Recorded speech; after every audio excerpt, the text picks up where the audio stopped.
ನಮಸ್ಕಾರ, ನೀವು ನೋಡ್ತಾ ಇದ್ದೀರಾ ನ್ಯೂಸ್ 18 ಡಿಜಿಟಲ್. ನಾನು ಮೈಸೂರಿನ ಪ್ರತಿನಿಧಿ ಆನಂದ್. ನೀವಿನ್ನು ನಮ್ಮ ನ್ಯೂಸ್ 18 ಚಾನಲ್ನ ಸಬ್ಸ್ಕ್ರೈಬ್ ಮಾಡಿಲ್ಲ ಅಂದರೆ ಈಗಲೇ ಸಬ್ಸ್ಕ್ರೈಬ್ ಮಾಡ್ಕೊಳ್ಳಿ. ನಾನಿಂದು ಮೈಸೂರು ದಸರಾಗೆ ಈಗಾಗಲೇ ದಿನಗಣನೆ ಆರಂಭವಾಗಿದೆ. ಈ ಹಿನ್ನೆಲೆಯಲ್ಲಿ ಏನು ಮೈಸೂರಿನ ದಸರಾ ಆನೆ ಅಂತಲೇ ಫೇಮಸ್ ಆಗಿರುವ, ಅಲ್ಲದೆ ಭಾರತದ ನಂಬರ್ 1 ಕುಮ್ಕಿ ಆನೆ ಆಗಿರುವಂತಹ ಅಭಿಮನ್ಯು ಬಗ್ಗೆ ನಿಮಗೆ ಪರಿಚಯವನ್ನ ಮಾಡಿಸ್ತೀನಿ.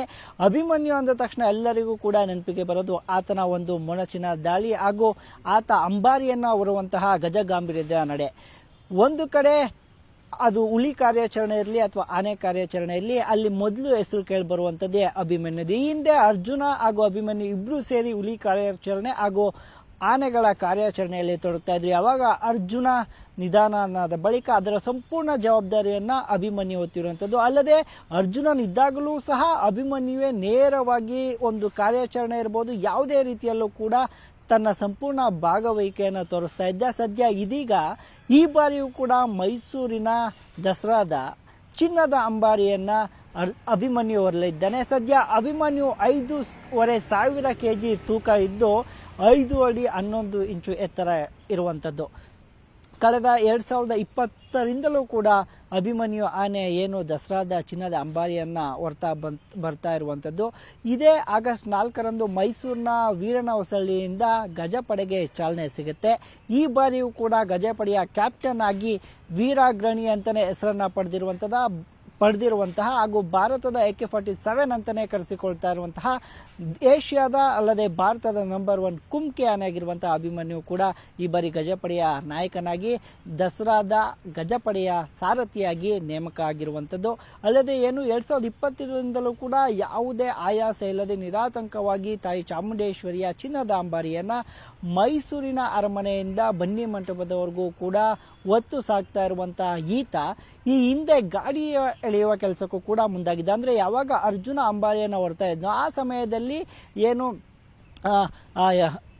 ಆ ಸಮಯದಲ್ಲಿ ಈತ ಗಾಡಿಯನ್ನು ಎಳೀತಿದ್ದ. ಸಂಗೀತದ ಗಾಡಿ ಅಂತಾನೆ ಹೇಳ್ಬೋದು. ವಾದ್ಯ ಮತ್ತು ಇತ್ಯಾದಿಗಳನ್ನ ನುಡಿಸ್ತಾ ಇದ್ದಂತಹ ಒಂದು ತಂಡ ಏನಿತ್ತು, ಆ ತಂಡ ಒಂದು ಗಾಡಿಯ ಮೇಲೆ ಕೂಡ್ತಾ ಇತ್ತು. ಆ ಗಾಡಿಯನ್ನ ಎಳ್ಕೊಂಡ್ ಬರ್ತಾ ಇದ್ದ. ಅಲ್ಲದೆ ನೌಪತ್ ಆನೆಯಾಗಿಯೂ ಕೂಡ ಈತ ತನ್ನ ಕೆಲಸವನ್ನ ನಿರ್ವಹಣೆ ಮಾಡಿದ್ದಾನೆ. ಯಾವಾಗ ಅರ್ಜುನನಿಗೆ ವಯಸ್ಸಾಯಿತು ಅಂತೇಳಿ ಆತನನ್ನ ಅಂಬಾರಿ ಹೊರೋದಕ್ಕೆ ಕೈ ಬಿಡಲಾಯಿತು, ಅಲ್ಲಿಂದ ಅಂದ್ರೆ 2020ರಿಂದಲೂ ಕೂಡ ಅಭಿಮನ್ಯು ಅಂಬಾರಿಯನ್ನ ಹೊರ್ತಾ ಬರ್ತಾ ಇದ್ದಾನೆ. ಈ ಬಾರಿಯೂ ಕೂಡ ಅವನೇ ಅಂಬಾರಿಯನ್ನ ಹೊರ್ತಾನೆ. ಇದು ಒಂದು ಕಡೆ. ಆದ್ರೆ ಮತ್ತೊಂದು ಕಡೆ ಅಭಿಮನ್ಯುನ ಪರಾಕ್ರಮದ ಬಗ್ಗೆ ಎಲ್ಲರಿಗೂ ಕೂಡ ಗೊತ್ತಿರುವಂತದ್ದೇ.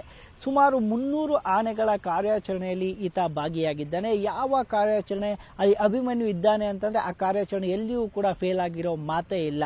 ಅದು ಸಂಪೂರ್ಣ ಸಕ್ಸಸ್ ಆಗುವ ತನಕ ಅಭಿಮನ್ಯು ತನ್ನ ಹೋರಾಟವನ್ನ ಮಾಡ್ತಾನೆ ಇರ್ತಾನೆ.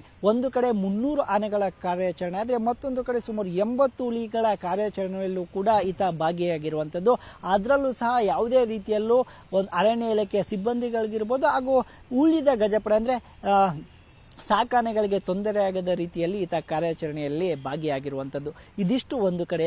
ಕೇವಲ ಕರ್ನಾಟಕ ರಾಜ್ಯ ಮಾತ್ರವಲ್ಲ, ಮಹಾರಾಷ್ಟ್ರ, ಆಂಧ್ರ ಪ್ರದೇಶ ಹಾಗೂ ಮಧ್ಯಪ್ರದೇಶವು ಸೇರಿದಂತೆ ಅನೇಕ ಕಡೆಗಳಲ್ಲಿಯೂ ಕೂಡ ಅಭಿಮನ್ಯು ತನ್ನ ಪರಾಕ್ರಮವನ್ನು ಮೆರೆದಿರುವಂಥದ್ದು.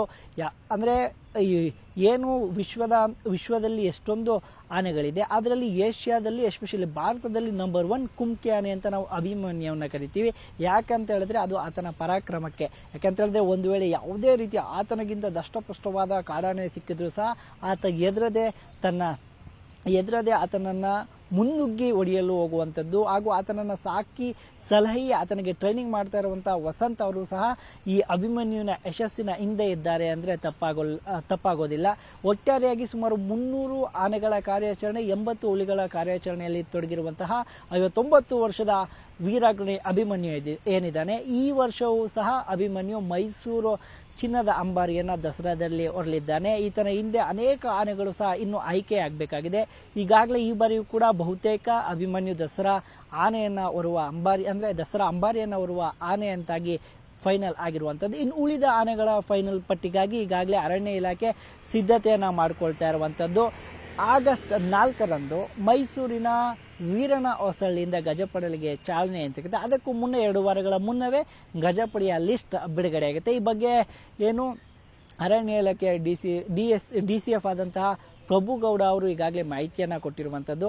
ಈಗಾಗಲೇ ಏನು ಆನೆಗಳ ಆರೋಗ್ಯ ತಪಾಸಣೆ ನಡೀತಾ ಇದೆ, ಅದು ಕಂಪ್ಲೀಟ್ ಆದ ಬಳಿಕ ಆನೆಗಳ ಆರೋಗ್ಯ ಹಾಗೂ ಅದರ ತೂಕ ಎತ್ತರ ಎಲ್ಲವನ್ನು ಪರಿಶೀಲಿಸಿ ಯಾವ ಆನೆಗಳನ್ನು ಮೈಸೂರಿನ ದಸರಾಗೆ ಕರ್ಕೊಂಡ್ಬರ್ಬೇಕು ಅಂತ ಅಂತಿಮ ಪಟ್ಟಿಯನ್ನು ರಾಜ್ಯ ಸರ್ಕಾರ ಬಿಡುಗಡೆ ಮಾಡುತ್ತೆ. ಅಲ್ಲಿಯ ತನಕ ಏನಪ್ಪಾ ಅಂತ ಹೇಳಿದ್ರೆ ಅಭಿಮನ್ಯು ಬಾರಿ ಏನು ಮೈಸೂರಿನ ದಸರಾದ ಅಂಬಾರಿಯನ್ನು ಹೊರ್ತಾನೆ ಅದು ಬಹುತೇಕ ಫಿಕ್ಸ್ ಆಗಿರುವಂಥದ್ದು.